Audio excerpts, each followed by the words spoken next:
Class 10th student, today I will teach you the chapter of economics. Chapter 16, Rural Development and Employment Guarantee Scheme. It's the remaining part of the chapter.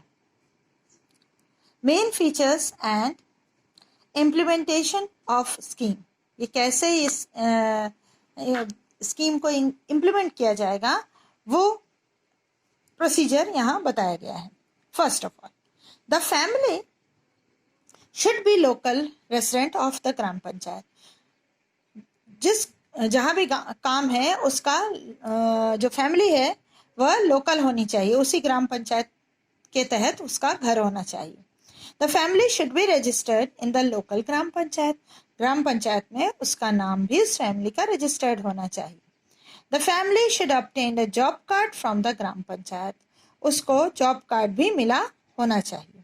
The family should apply for work as unskilled worker on the basis of the job card. Job card के basis पर वह family अपने unskilled worker के हिसाब से खुद को register करा सकती है. Family should be ready to work as unskilled labourer. Family उसे अनस्किल्ड लेबरर के हिसाब से काम करने के लिए तैयार रहना चाहिए. जॉब कार्ड क्या है? A job card is issued to registered families in which all the information relating to the family is given. The job card is valid for 5 years from the date of issue and is renewed by the Gram Panchayat within 1 month from the date of expiry. Job card में उस family का पूरा information रहता है, detail information. फिर वह job card 5 साल के लिए ही बनता है. जब वो डेट आ जाती है वो खत्म होने की तो ग्राम पंचायत में जाकर उसको फिर से रिन्यू कराना पड़ता है, जो कि 1 महीने में हो जाता है. The job card is issued on the basis of the BPL survey. Below poverty line सर्वे के हिसाब से ही जॉब कार्ड इशू होता है. किसी को भी इशू नहीं होता है, जिसके पास बीपीएल कार्ड है उसी को इशू होता है. The gram panchayat is competent to make any change in the job card. Job card में कोई भी चेंजेस करने के लिए ग्राम पंचायत रेडी रहती है या वो अधिकार है उसको. If the card is lost और mutilated a new card can be obtain on payment of the prescribed fees. अगर जॉब कार्ड गुम जाता है या फट जाता है तो वह फिर से न्यू कार्ड बन जाता है अगर आप एक जो फीस पे बताया गया है वो दे दे तो फिर से बन जाता है. Facilities provided on work sites.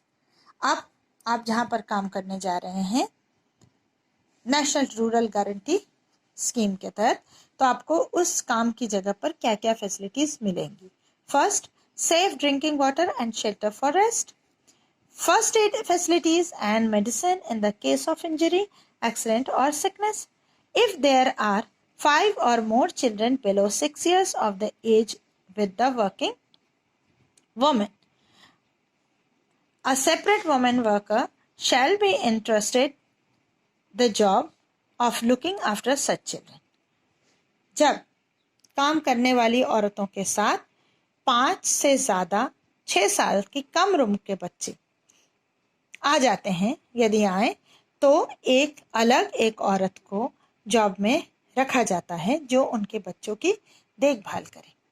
उसके पहले के पॉइंट्स तो बहुत सिंपल थे कि साफ पानी और आराम करने की थोड़ी जगह मिलेगी. फिर फर्स्ट एड मिलेगा, दवाइयाँ वगैरह कि अगर आपको घायल हो जाते हैं, बीमार हो जाते हैं या छोटा मोटा एक्सीडेंट होता है. If a worker is injured during the work, necessary facility for treatment. अगर काम करते हुए वर्कर घायल हो जाता है तो उसे तुरंत जो सबसे ज़्यादा ज़रूरी ट्रीटमेंट है वो दिया जाएगा. अगर वो डिसेबल्ड हो जाता है या उसकी मृत्यु हो जाती है तो उसे कंपनसेशन भी मिलेगा गवर्नमेंट की तरफ से. अनएम्प्लॉयमेंट अलाउंसेस, ये इम्पॉर्टेंट है, इसको थोड़ा ध्यान से सुनिए. If a person doesn't get work with in 15 days From the date of application, he or she is entitled to unemployment allowances. जब हमने एप्लीकेशन किया कि हमें काम चाहिए, उसके 15 दिन में अगर मुझे काम नहीं मिलता है तो हमें अनएम्प्लॉयमेंट अलाउंसेस मिलेगा. अब वो अनएम्प्लॉयमेंट अलाउंसेस कितना मिलेगा? But the aggregate amount of unemployment allowance and the minimum wages already paid to that family will not exceed an amount which is equal to 100 days minimum wages. लेकिन अगर उस family को पहले एक minimum wages जो कि तय wages है उससे पेमेंट हो चुकी है तो उतनी ही मिलेगी, बढ़ेगी नहीं. नॉट एक्सीड, अमाउंट ज़्यादा पैसे नहीं मिलेंगे, उतने ही पैसे मिलेंगे जितने 100 डेज मिनिमम वेजेस के मिलते हैं. A person who has applied for work does not do the entrusted work and does not present him herself on the work within 15 days and remain absent for a few or more or for more than a week in 1 month without the permission of the implementing agency. Such person shall not be entitled to an unemployment allowances for a period of 3 months. हाँ, अगर काम करने वाले को appoint किया गया है और वो एब्सेंट है, उसे काम में मन नहीं है, 15 दिन तक एब्सेंट है काम शुरू होने के बाद, उसके बाद भी महीनों एब्सेंट है, वीक्स में एब्सेंट है और बिना परमिशन के एब्सेंट है, तो उसे अनएम्प्लॉयमेंट अलाउंसेस नहीं मिलेगा. Role of the gram panchayat, जनपद, district and state level institutions. क्या रोल है? Registration of the family of the village and to give job cards of families whose name have been registered. गांव में जॉब कार्ड देना families को और registered करना, ये सब ग्राम पंचायत का काम है, रोल है. To accept application from people for employment and given them information. हाँ, एप्लीकेशन एक्सेप्ट करना और फिर काम कहाँ मिल रहा है उसकी जानकारी देना भी पंचायत का काम है. To prepare proposals for work as per the decisions of ग्राम सभा. और क्या काम गांव में होना है वो प्रपोजल भी ग्राम सभा की सहमति से ही लेना होता है.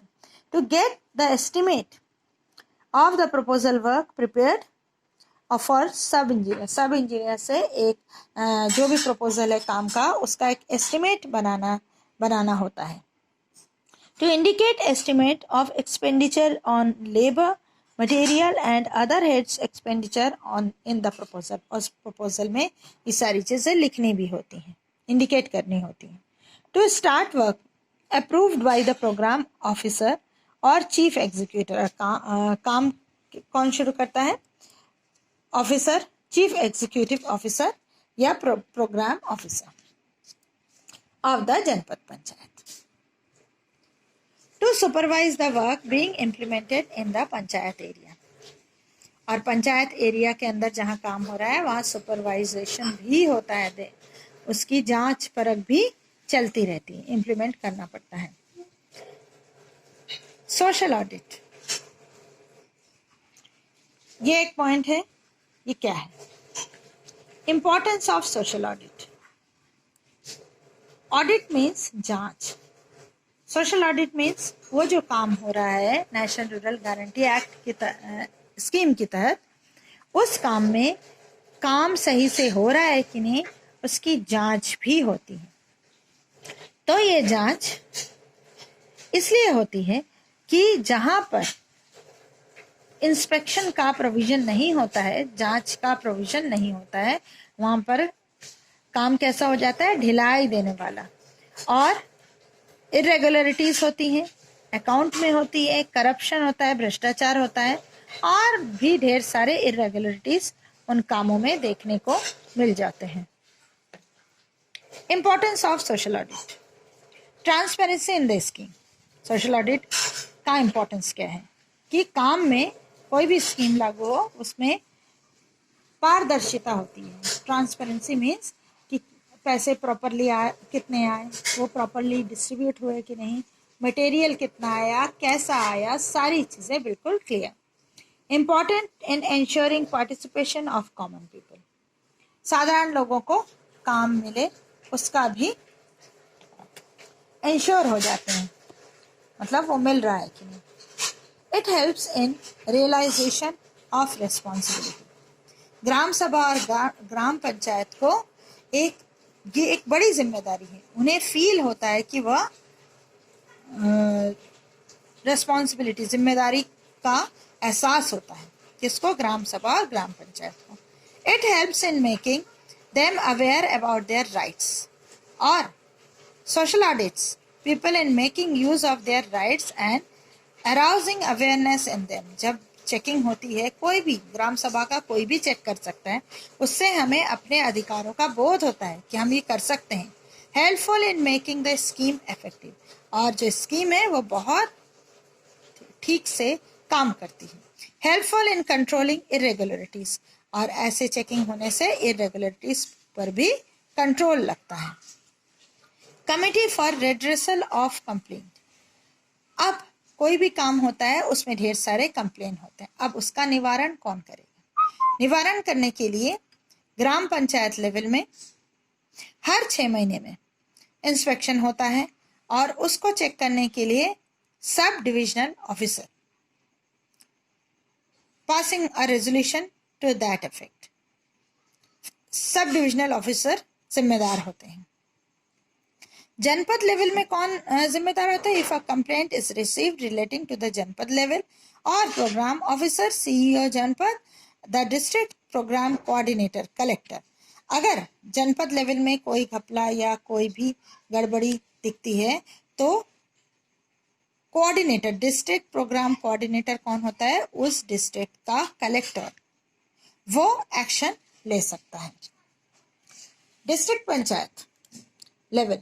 In case of a complaint against the chief executive officer of the district panchayat or a district program coordinator or a additional district program coordinator, the divisional commissioners constitute inquiry committee. अब इन पर अगर घपले का या गोलमाल का charge लगता है तो फिर कमेटी बैठाई जाती है. Works taking up under the scheme. क्या क्या काम, ये एक इम्पॉर्टेंट है, मोस्ट इम्पॉर्टेंट टॉपिक है कि नेशनल रूरल एम्प्लॉयमेंट स्कीम के तहत क्या क्या काम लिए जाते हैं. फर्स्ट है वाटर रिसोर्सेज, जो तालाब वगैरह हैं उसके कंजर्वेशन और ऑगमेंटेशन. संवर्धन मतलब उसको ठीक ठाक करना और उसको और बढ़ाना, ठीक से कंजर्व करना.